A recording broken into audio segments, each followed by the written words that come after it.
સવારમાં ઉઠી નાઈ ધોઈ અમે દીવાબત્તી કરીને કમ્પ્લીટ થઈ ગયા, કારણ કે આજે જવાનું હતું રણા કનોડા ને બેન ને અમારે ઢીંગો તો ભેગો જ હોય.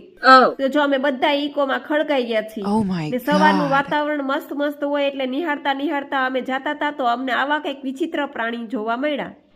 તમારે કોમેન્ટ કરીને કહેવાનું છે કે એને શું કહેવાય. પછી નૈત્રી એને ટાટા બાય બાય કહી દીધું ને અમે સીધા પહોંચી ગયા રણા કનોડા. ચા પાણી પી ઘરે ને સીધા હોટલમાં જમવા, કારણ કે ભૂખે બહુ લાગી હતી બધાને. તો થાળી પીરસાય એની રાહ જોતા હતા. થાળી પીરસાઈ ગઈ છે. શ્રીખંડ, રોટલી, દાળ ભાત, શાક બધા જમી લીધું છે બધાએ. ને જમીને પાછા ઘેર પહોંચ્યા તો ઠંડી ઠંડી સોડા પીને બધા ઠંડા થયા, કારણ કે તડકો બહુ જ હતો.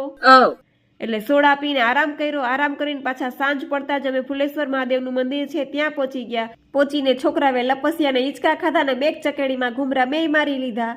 અને પછી સાંજ પડતા જ ખીચડી કઢી ખાઈને પાછા કેન્ડીની મોજ માણી. તો તમને મારો નાનકડો મિની વ્લોગ કેવો લાગ્યો જરૂરથી કહેજો. Like, share and subscribe. Sitaram.